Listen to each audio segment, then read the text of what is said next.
নমস্কাৰ MD+ নিউজলৈ সমূহ দৰ্শক মই মৃণালী স্বাগতম জনাইছোঁ আৰু এনেকুৱা খবৰসমূহ নিতৌ চাবৰ বাবে আমাৰ এই চেনেলটি ছাবস্ক্ৰাইব কৰি ল'ব।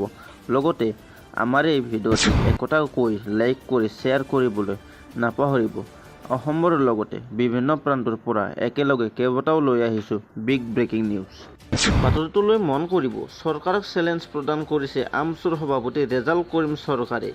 যিসকল চৰকাৰী বিষয়াই উচ্ছেদ চলাইছিল সেই চৰকাৰী বিষয়া চচৰাই জেললৈ নিয়াৰ হুংকাৰ প্ৰদান কৰিছে চচৰাই ন্যায়ালয়লৈ নিয়াৰ হুংকাৰ প্ৰদান কৰিছে আমছুৰ সভাপতি ৰেজাল কৰিম চৰকাৰে। লৈ আহিছোঁ এই মুহূৰ্তত ডাঙৰ খবৰ।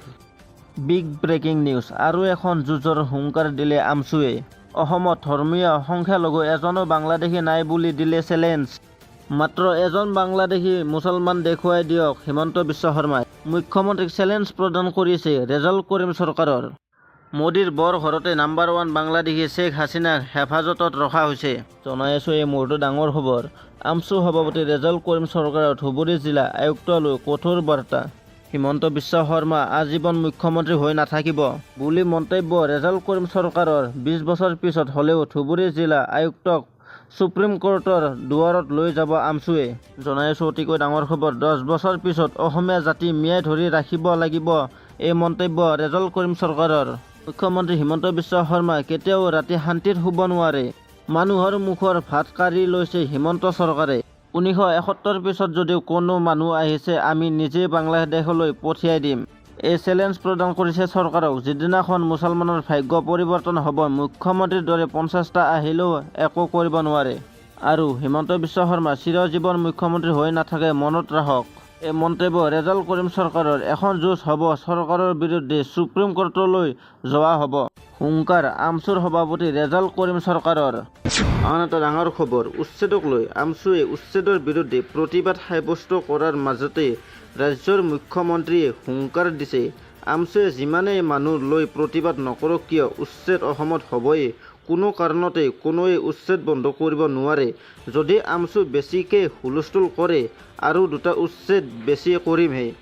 এনেদৰে হুংকাৰ প্ৰদান কৰিছে ৰাজ্যৰ মুখ্যমন্ত্ৰী ডক্টৰ হিমন্ত বিশ্ব শৰ্মাই। লৈ আহিছোঁ সবিশেষ খবৰ।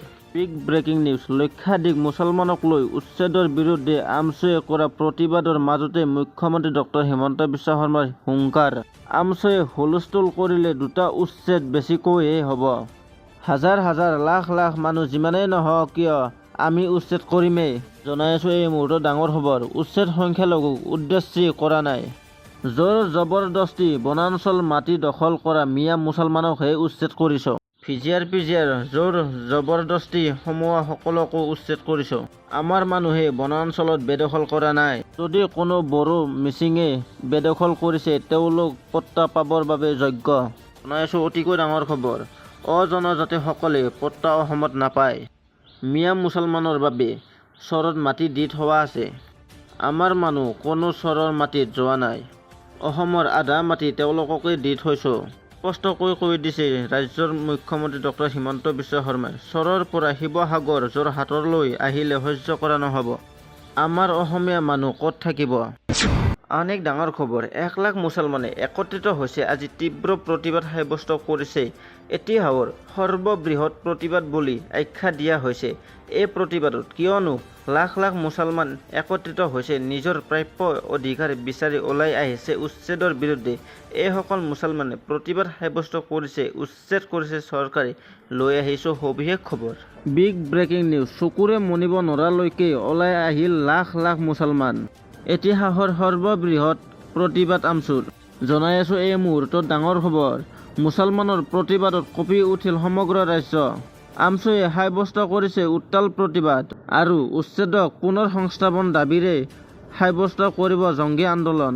আৰু আমি অসমীয়া সংস্কৃতি ধৰি ৰখা অসমীয়া। আমছুৰ হুংকাৰ। প্ৰতিটো উচ্ছেদিত মুছলমান পৰিয়ালক চৰকাৰে ভূমি দিবই লাগিব আৰু মুছলমানক কৰা অন্যায়ৰ বিৰুদ্ধে ৰাজপথত নামিব সংখ্যালঘু লোক। আমি ভূমিহীন মানুহ, আমাক ভূমি লাগিবই। বাতৰিটোলৈ মন কৰিব। অসমত নেতৃত্ব দিব আমছুৱে। সন্মুখৰ পৰা আমছুৱে নেতৃত্ব দিয়াৰ হুংকাৰ প্ৰদান কৰি বিজেপি চৰকাৰক ব্ৰহ্মপুত্ৰত দলিয়াই দিম বুলি কৈছে আমছুৰ সভাপতি ৰেজাল কৰিম চৰকাৰে। হাজাৰ হাজাৰ জনতাৰ সন্মুখত পণ লৈছে আমছুৱে, সংকল্প লৈছে আমছুৱে। হাজাৰ হাজাৰ জনতাৰ সন্মুখত 2026-ত বিজেপিক ওফৰাই অসমক নেতৃত্ব দিব সংখ্যালঘু। এই মুহূৰ্তত জনাই আছো ডাঙৰ খবৰ। Big breaking news. 2026-ত অসমক নেতৃত্ব দিব আমছুৱে। জনাই আছো এই মুহূৰ্তত ডাঙৰ খবৰ। বিজেপিক বোমাপুটত দলিয়াই পেলোৱাৰ হুংকাৰ আমছুৰ। বিজেপি চৰকাৰক আমছুৰ মুকলি হুংকাৰ। হাজাৰ হাজাৰ জনতাৰ সন্মুখত ৰেজাউল কৰিম চৰকাৰে ল'লে প্ৰতিশ্ৰুতি। 26ত মুছলমানে নেতৃত্ব দিব। বিজেপিক প্ৰতিশোধ কৰিম বুলি হুংকাৰ প্ৰদান কৰিছে আমছুৱে। আন এটা আটাইতকৈ ডাঙৰ খবৰ, যিসকল মুছলমানে বৰ্তমান সময়ত কংগ্ৰেছ কৰি আছে, সকলো মুছলমানে কংগ্ৰেছ দল ত্যাগ কৰক। মুহূৰ্তৰ ভিতৰত কংগ্ৰেছ দল ত্যাগ কৰক। অসমৰ প্ৰত্যেকজন মুছলমানে এই আহ্বান জনাইছে মিয়া পৰিষদৰ ফালৰ পৰা। মিয়া পৰিষদৰ ফালৰ পৰা কোৱা হৈছে যে কংগ্ৰেছৰ বাবে মিয়াৰ গাত বাংলাদেশৰ লেবেল লাগিল আৰু মিয়াসকলক ব্যৱহাৰ কৰি আছিল ভোট বেংকৰ হিচাপে আৰু ৰাজনৈতিক হিচাপে ব্যৱহাৰ কৰি থকা হ'ল। সমান্তৰালকৈ মিয়া পৰিষদৰ ফালৰ পৰা কোৱা হৈছে যে ৰকিবুল হুছেইন আৰু মৌলানা বদৰুদ্দিন আজমল হৈছে জাতিৰ বাবে কলংক। তেওঁলোক হৈছে একোটা ব্ৰইলাৰ। লৈ আহিছোঁ এই মুহূৰ্তত সবিশেষ খবৰ। আমাৰ এই চেনেলটি ছাবস্ক্ৰাইব কৰি। Big breaking news. সকলো মুছলমানে ত্যাগ কৰক কংগ্ৰেছ দল। অসমৰ সাম্প্ৰতিক পৰিৱেশৰ বাবে কংগ্ৰেছ দল জগৰীয়া। দশক দশক ধৰি মুছলমানক ব্যৱহাৰ কৰি আহিছে কংগ্ৰেছে। ঐতিহাসিক অসম আন্দোলনৰ সময়তো মুছলমানক পৰাজিত কৰিছিল কংগ্ৰেছে। কংগ্ৰেছক থকা সৰকা মিয়া পৰিষদৰ সভাপতি আব্দুল বাটেনৰ ৰকিবুল হুছেইন আৰু বদৰুদ্দিন আজমলক ব্ৰইলাৰ আখ্যা দিছে আব্দুল বাটেনে। কংগ্ৰেছক দোষাৰোপ কৰি পলম নকৰাকৈ মুহূৰ্তৰ ভিতৰত কংগ্ৰেছ দল ত্যাগ কৰক মুছলমানে। প্ৰয়াত মুখ্যমন্ত্ৰী হিতেশ শইকীয়াই মিয়াৰ গাত তাহানিতে বাংলাদেশীৰ লেবেল লগাই থৈ গৈছিল।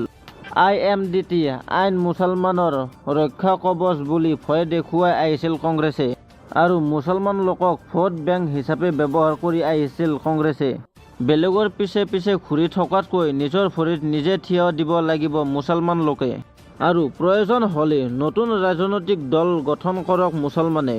ৰকিবুল হুছেইন আৰু বদৰুদ্দিন আজমলে জাতিটোৰ লগত বাৰম্বাৰ বিশ্বাসঘাতকতা আৰু প্ৰতাৰণা কৰি আহিছে। আব্দুল বাটেনৰ বিস্ফোৰক মন্তব্য, কংগ্ৰেছ বৰ্জন কৰক সকলোৱে।